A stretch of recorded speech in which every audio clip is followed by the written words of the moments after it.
Hello' friends, welcome back to my YouTube channel. মই অনুৰাগ শৰ্মা। আপোনালোক সকলোকে পুনৰবাৰ স্বাগতম জনাইছোঁ মোৰ ইউটিউব চেনেলটোলৈ। আজি মই আপোনালোকৰ সন্মুখত এটা নতুন ভিডিঅ'লৈ উপস্থিত হৈছোঁ আৰু আজিৰ ভিডিঅ'টোত মই আপোনালোকৰ সৈতে ADRE 2.0 grade 3 grade 4 skill test আৰু অৰেলৰ ওপৰত কিছুমান ইনফৰ্মেশ্যন দিম আৰু লগতে আপোনালোকক ADRE 3.0 এডভাৰটাইজমেণ্ট কেতিয়া ওলাব সেইটোৰ ইনফৰ্মেশ্যন দিম। সেইটো ইনফৰ্মেশ্যন মই মোৰ ফালৰ পৰা নিজে দিয়া নাই, সেইটো আমাৰ honourable chief minister of Assam doctor Himanta Biswa Sarma দেৱে নিজে কৈছে ভিডিঅ'টোত। মই আপোনালোকক বিচাৰিছোঁ যে ভিডিঅ'টো চাব। প্ৰথমতে মই আপোনালোকক কৈ দিছোঁ যে ADRE 2.0 যোনটো বৰ্তমান ৰিটেন এক্সামিনেশ্যনৰ ৰিজাল্ট দিলে তাৰে গ্ৰেড 3ৰ স্কিল টেষ্ট হ'ব। ঠিক আছে, গ্ৰেড 3বিলাকৰ গ্ৰেড 3 সকলৰ কাৰণে স্কিল টেষ্ট হ'ব। স্কিল টেষ্ট আপোনালোকৰ জুন মাহত হ'ব আৰু গ্ৰেড 4ৰ কাৰণে অৰেল হ'ব। অৰেল মানে ইণ্টাৰভিউ হ'ব বা ভাইভা বুলি ক'ব পাৰোঁ। গ্ৰেড 4ৰ কাৰণে অৰেল হ'ব, সেইখিনিও জুন মাহতে হ'ব। এপ্ৰিল আৰু মে' মাহ দুটা মাহত একো নহয়, জুন মাহত হ'বগৈ এই দুটা বস্তু। আৰু লগতে স্কিল টেষ্ট আৰু অৰেল জুন মাহত হ'ব আৰু লগতে আপোনালোকৰ এপইণ্টমেণ্ট দিয়া হ'ব অক্টোবৰৰ 10 তাৰিখে। ঠিক আছে, ইয়াতে কয় ভিডিঅ'টোত মই সেইটো কথাই কৈ দিছোঁ। আৰু লগতে আপোনালোকৰ ADRE 3.0 নেক্সট আছাম ডাইৰেক্ট ৰিক্ৰুইটমেণ্টৰ যোনটো এডভাৰটাইজমেণ্ট আছে সেইটো নৱেম্বৰ, ডিচেম্বৰ বা জানুৱাৰী এই 3 মাহৰ ভিতৰত ওলাব বুলি বৰ্তমান কৈ থৈছে। চ' আপোনালোকে এক্সপেক্ট কৰিব পাৰে। এবাৰ আপোনালোকে ভিডিঅ'টো চাই লওক হিমন্ত বিশ্ব শৰ্মাই কি কৈছে। শিক্ষাৰ প্ৰসংগতে মই উল্লেখ কৰিব খুজিছোঁ যে ADRE চতুৰ্থ বৰ্গৰ পৰীক্ষাৰ বাবে এতিয়া এটা অৰেল টেষ্ট হ'ব। এই অৰেল টেষ্ট আমি জুন মাহত অনুষ্ঠিত কৰিম। লগে লগে ADRE তৃতীয় বৰ্ষৰ পাছ কৰা ছাত্ৰ ছাত্ৰীসকল বা যুৱক যুৱতীসকলৰ বাবে এটা স্কিল টেষ্ট হ'ব। সেই স্কিল টেষ্টটো আমি অহা জুন মাহত আমি আৰম্ভ কৰিম। আমাৰ লক্ষ্য হৈছে যাতে ADRE নিযুক্তিও আমি 10 অক্টোবৰত দিব পাৰোঁ আৰু নৱেম্বৰ, ডিচেম্বৰ, জানুৱাৰীৰ ভিতৰত ADRE নতুন এডভাৰটাইজমেণ্টটো আমি যাতে দিব পাৰোঁ। অৰ্থাৎ আমি আমাৰ যুৱক যুৱতীসকলৰ মাজত আশাৰ বন্তি গছি আমি জ্বলাই ৰাখিব খুজিছোঁ। চ' আপোনালোকে শুনিলে তেখেতে কি ক'লে। মই যোনখিনি কথা ক'লোঁ তেখেতে সেইখিনি কথাই ক'লে। চ' এতিয়া বৰ্তমান যিসকলে এইবাৰ ৰিটেন এক্সামিনেশ্যন ক্লিয়াৰ কৰিছিলে grade 3 grade 4 Assam direct recruitment 2.0, চ' তেওঁলোকে স্কিল টেষ্ট আৰু অৰেলৰ কাৰণে প্ৰস্তুতি চলাওক। আপোনালোকৰ হাতত মাজত দুমাহ আছে সময়। চ' এই দুমাহতে আপোনালোকে যিমান পাৰে নিজৰ ফালৰ পৰা প্ৰিপেৰেশ্যন ষ্ট্ৰেটেজি কৰক। কিবা কিবি কোৰ্চ ল'বলগীয়া আছে যদিও লৈ লওক, দুমাহৰ ভিতৰতে আপোনালোকে পাই যাব। বহুতবিলাকে বহুত ধৰণৰ কোৰ্চ চেল কৰি আছে, ইউটিউবৰ থ্ৰুৱেদিও আপোনালোকে ল'ব পাৰিব, এনৰোল কৰিব পাৰিব কোৰ্চবিলাকত। মোৰ ফালৰ পৰা মই তেনেকুৱা কোনো কোৰ্চ অফাৰ কৰা নাই, কিন্তু আপোনালোকে ইউটিউবতো পাই যাব। মই পাৰিলে বাৰু যিমান পাৰোঁ আপোনালোকৰ স্কিল টেষ্টৰ কাৰণে ভিডিঅ' বনাবলৈ চেষ্টা কৰিম।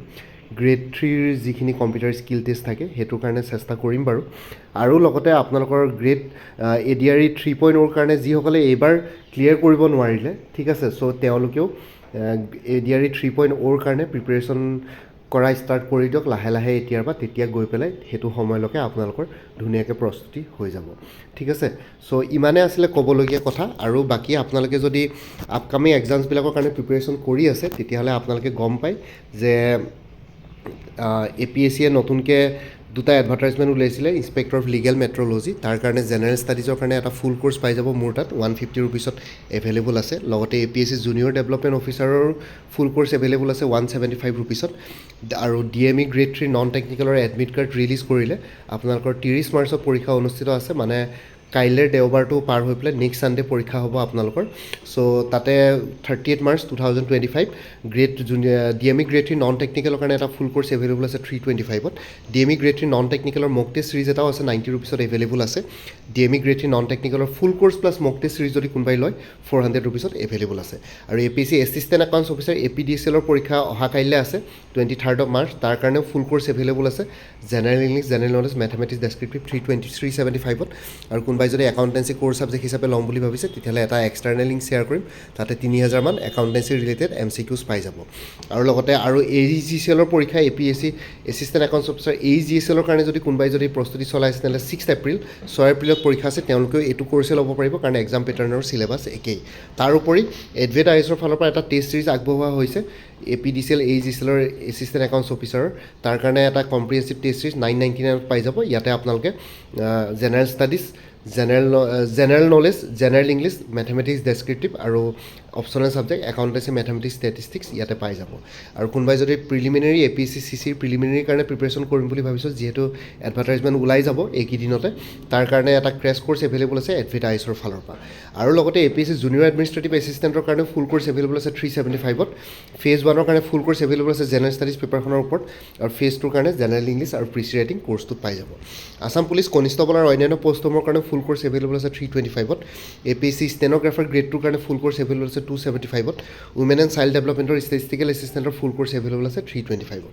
আৰু মোৰ পৰা কোৰ্চ ল'লে কাৰেণ্ট এফেয়াৰ্ছ লাইফ টাইমৰ কাৰণে পাই থাকিব, তাৰ কাৰণে কোনো ফাৰ্ডাৰ পে'মেণ্ট কৰিব নালাগে।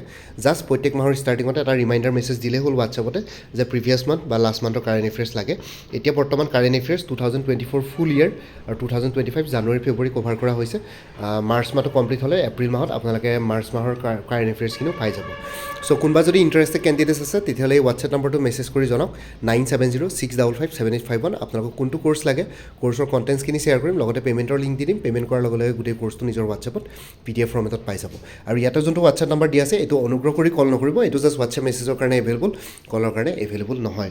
বাকী ভিডিঅ' ডেছক্ৰিপশ্যন আৰু কমেণ্ট ছেকশ্যন চেক কৰক, তাতে কোৰ্চখিনিৰ কথা আৰু এবাৰ উল্লেখ কৰি দিছোঁ। আৰু লগতে আপোনালোকে কোনোবাই যদি আগতে মোৰ পৰা কিবা কোৰ্চ লৈ থৈছিলে এবাৰ জনাই দিব, তেতিয়া আগৰ মেটেৰিয়েলছখিনি বাদ দি যোনখিনি নতুন এডিশ্যনেল মেটেৰিয়েলছ লাগিব সেইখিনি ল'লে হ'ল, তেতিয়া প্ৰাইচটো অলপ কমি যাব। আৰু 2-3টা কোৰ্চ একেলগে ল'লে তেতিয়া প্ৰাইচটো অট'মেটিকলি ডিছকাউণ্টত আহি যাব। ঠিক আছে, চ' ভিডিঅ' ডেছক্ৰিপশ্যন আৰু কমেণ্ট ছেকশ্যন চেক কৰক। লগতে মোৰ আৰু এটা চেনেল আছে অসম IQ বুলি, সেই চেনেলটোৰ লিংকটো এই ভিডিঅ'টোৰ ডেছক্ৰিপশ্যনত শ্বেয়াৰ কৰিছোঁ। আপোনালোকে সেইটো চেনেলো ছাবস্ক্ৰাইব কৰি ল'ব পাৰিব, চ' ভৱিষ্যতলৈ এনেকুৱা ধৰণৰ কম্পিটিটিভ এক্সামছবিলাক দিয়াৰ ক্ষেত্ৰত আৰু অলপ এক্সট্ৰা গাইডেঞ্চ পাই যায়। বাকী মোৰ ভিডিঅ'ছবোৰ চাই যদি ভাল পায় মোৰ চেনেলটো ছাবস্ক্ৰাইব কৰি ল'ব, আৰু লগতে আপোনালোকৰ যিমানখিনি ফেমিলি ফ্ৰেণ্ডছ ৰিলেটিভছ আৰু চিনাকি এক্সপিৰিয়েঞ্চ আছে তেওঁলোকৰ লগত মোৰ চেনেলটো শ্বেয়াৰ কৰিব। লগতে কমেণ্ট ছেকশ্যনত জনাব কিবা যদি কুৱেশ্যন থাকে, ডাউট থাকে, মই নিশ্চয় আপোনালোকৰ কুৱেশ্যনছ আৰু ডাউটছবিলাকৰ ৰিপ্লাই দিবলৈ চেষ্টা কৰিম। বাকী আজিৰ ভিডিঅ'টো ইমানতে সমাপ্ত কৰি আপোনালোক সকলোৰে পৰা বিদায় ল'লোঁ। কাইলৈ পুনৰ এটা নতুন ভিডিঅ' লৈ আপোনালোকৰ সন্মুখত উপস্থিত হ'ম। তেতিয়ালৈকে ভালকৈ প্ৰিপেৰেশ্যন কৰি থাকক। সকলোলৈ অল দি বেষ্ট থাকিলে। বাই, টেক কেয়াৰ ফ্ৰেণ্ডছ। ভাৰত মাতা কি জয়, জয় আই অসম।